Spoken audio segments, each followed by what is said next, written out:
Olá pessoal, tudo bem? É um prazer imenso estar aqui com vocês.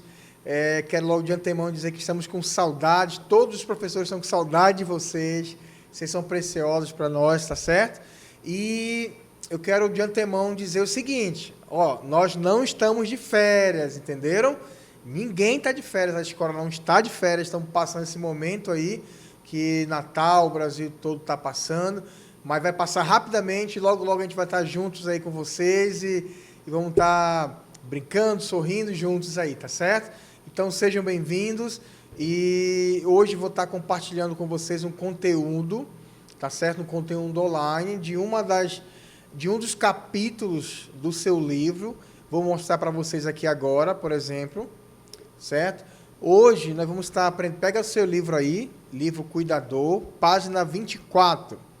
Os direitos trabalhistas do cuidador. Mas antes disso, eu quero te fazer uma pergunta. Olha só, você já revisou esse conteúdo no seu livro? Já deu uma olhadinha, já estudou? Se a resposta é não, então dá uma pausa aí, tá certo? Nesse vídeo, porque primeiramente você precisa olhar o conteúdo no livro, senão você não vai entender nada do que eu estou falando aqui. Então olha primeiro o conteúdo no livro, revisa ele, legal, aí depois você vem e assiste esse vídeo, tá bom? Então, para quem já viu o conteúdo no livro, então, abre lá na página 24 do livro Profissão do Cuidador, que hoje nós vamos falar sobre os direitos trabalhistas do cuidador. Ok? O que vamos estudar neste capítulo, pessoal?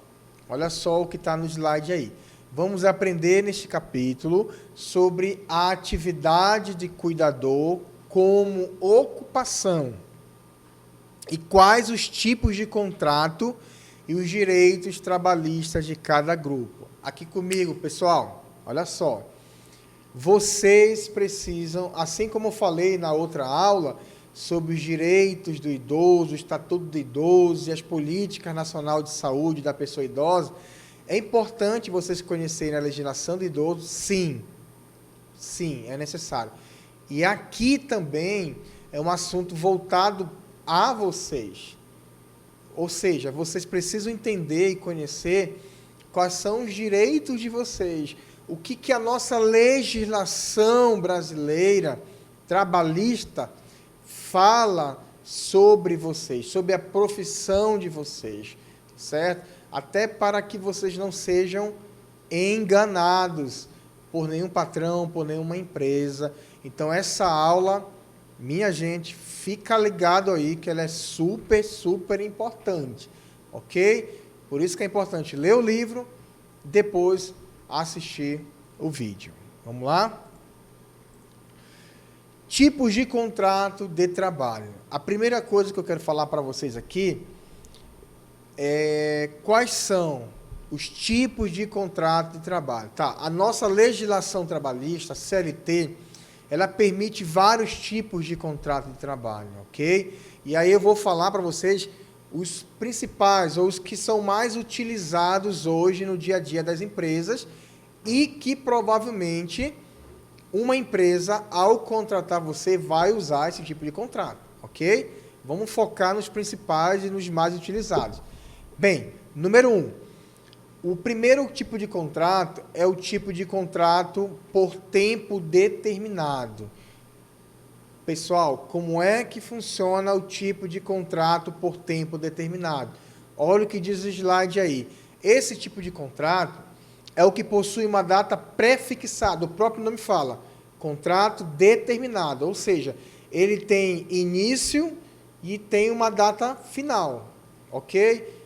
O trabalhador vai ser admitido dia 1º, mas vai ser demitido dia 30. Então, é um tipo de contrato por tempo determinado, tá certo?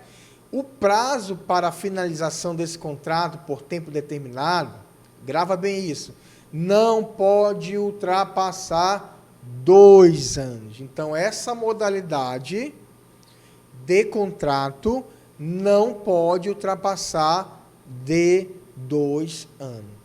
Márcio, o tempo determinado não pode ultrapassar 2 anos. Então, pode acontecer, pessoal, que vocês um dia sejam contratados por uma empresa dentro dessa modalidade de contrato, por tempo determinado.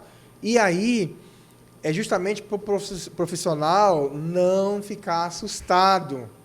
Assustado com o quê? Ai, Márcio, me demitiram, eu não sabia. Não, no contrato já tinha lá. Fique atento, pessoal, ao contrato. Aí eu sempre digo para os alunos, não assinem nada sem ler antes. Leiam tudo o que está descrito naquele contrato ali. É ali que vai dizer, gente, o que você vai fazer, o que você não vai fazer.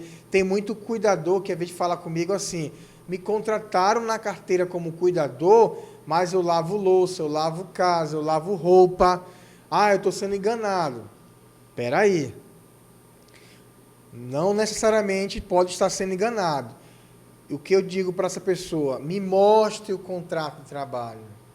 E aí, quando ela traz o contrato de trabalho, aí eu vou ler as cláusulas do contrato de trabalho e lá tem uma cláusulazinha com uma letrinha bem pequenininha que está dizendo assim, o cuidador também realizará atividades como limpeza, lavagem de roupa, preparo de comidas.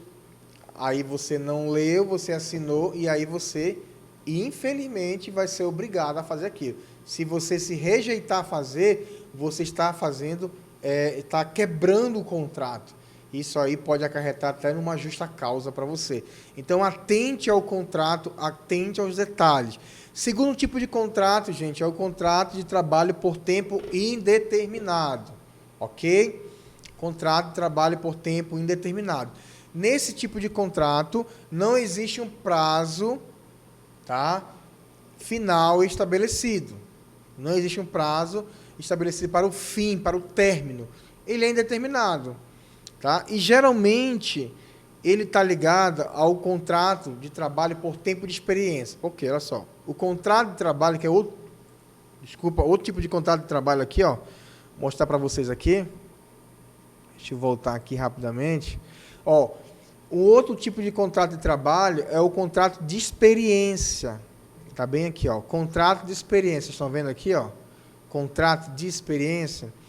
Como é que funciona o contrato de experiência? Todo trabalhador, ele passa por esse contrato. Que esse contrato de trabalho, ele tem um prazo máximo de 90 dias. Todo contrato de experiência tem um prazo máximo de 90 dias. Não pode passar. Foi admitido, ele tem a duração máxima de 90 dias. E esse contrato, gente, tá? Esse contrato, ele só pode ser prorrogado apenas uma vez. Calma aí. Márcio, me contrataram como cuidadora, certo? E o contrato de experiência que colocaram lá era de 45 dias. Ok. Terminou os 45 dias, a empresa pode me demitir? Pode. Normalmente. Mas ela prorrogou por mais 45 dias, que vai inteirar 90 dias. Então, o contrato de experiência nunca, uma empresa nunca vai fazer isso. Nunca vai passar 90 dias. E só pode ser prorrogado uma vez. 45 mais 45, 50 mais 40, ok? E uma vez que ultrapassa os 90 dias, pessoal, ele automaticamente já passa por tempo indeterminado, que é esse contrato aí, beleza? Outro contrato é o contrato de estágio, é um contrato muito usado hoje, geralmente quem usa são faculdades, empresas contratam pessoas que estão fazendo faculdade ou cursos técnicos, e elas precisam de estágio, e aí você vai lá e é feito um contrato de trabalho, normalmente, com um salário fixo, geralmente é um salário, metade de um salário, aí tem seguro de vida, vai transporte, tem alguns direitos, mas ele é diferente dos outros contratos, porque não tem FGTS, não tem INSS, ok? E O quarto e último contrato é o contrato de trabalho intermitente, que foi um contrato de trabalho novo, gente. É novo. Esse contrato ele é novo. O regime de contratação do intermitente funciona assim. Ele consiste na possibilidade de contratar trabalhadores cuja rotina de trabalho se dá mediante convocação, ou seja, quando necessário. Vamos lá. Esse contrato intermitente, ele passou a vigorar há pouco tempo. Ele veio, legalizar o trabalho de bico. Como é que é o bico? O bico você faz lá o serviço para alguém, acabou, vai embora. É um bico. Um pintor, ó, preciso que você pinte minha parede, pinte minha casa, terminou o serviço, você pode ir embora. Vocês poderão, de repente, ser contratados dentro desse regime intermitente. E como é que ele funciona? Você só vai trabalhar na empresa quando a empresa precisar. Ah, você de repente deixou o seu currículo numa agência de cuidador. E aí tem um paciente precisando de um cuidador. Para trabalhar o quê? Uma noite. E aí você vai, presta o serviço naquela noite e recebe só para aquela noite.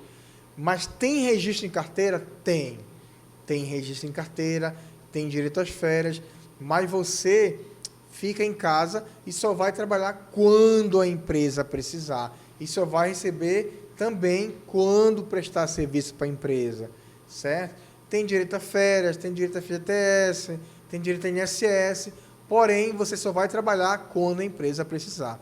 Então, pessoal, eu falei aqui de alguns tipos de contrato de trabalho que pode vigorar para vocês, ok? Uma outra informação importante que eu quero passar para vocês aqui, que tem muito cuidador que me pergunta o seguinte: professor, eu trabalho na casa de uma família cuidando de uma idosa de vez em quando.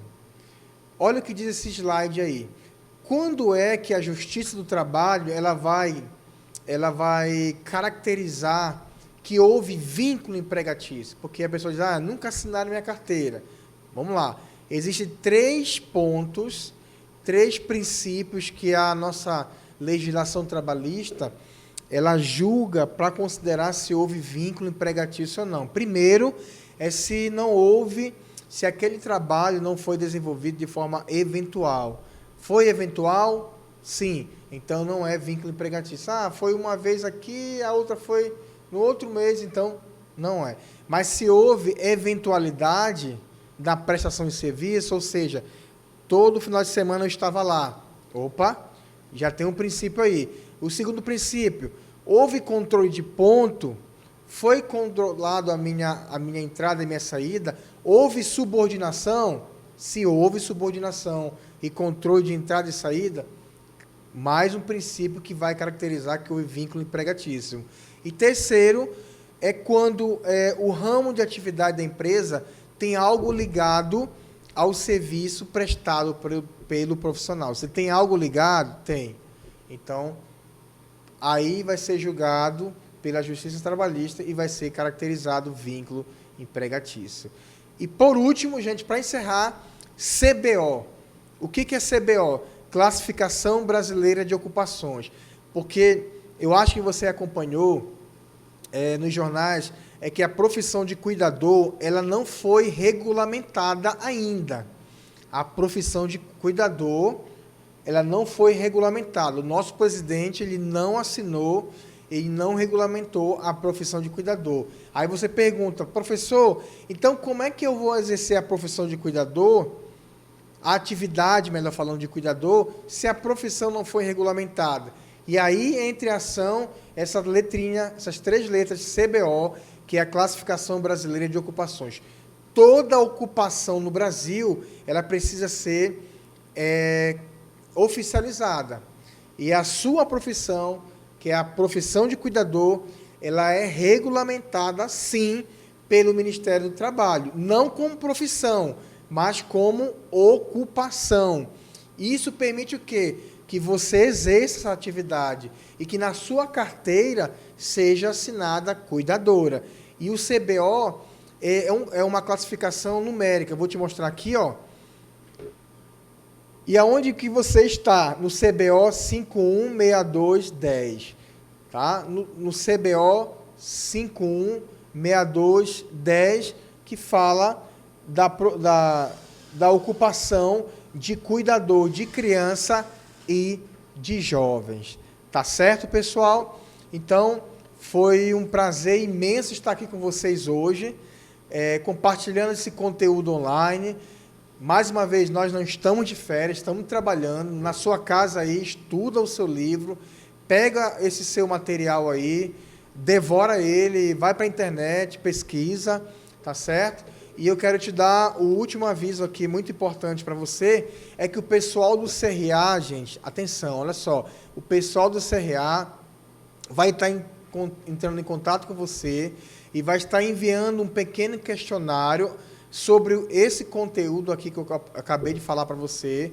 Ele vai te passar um questionário e você precisa responder esse questionário e enviar esse questionário por e-mail para o CRA.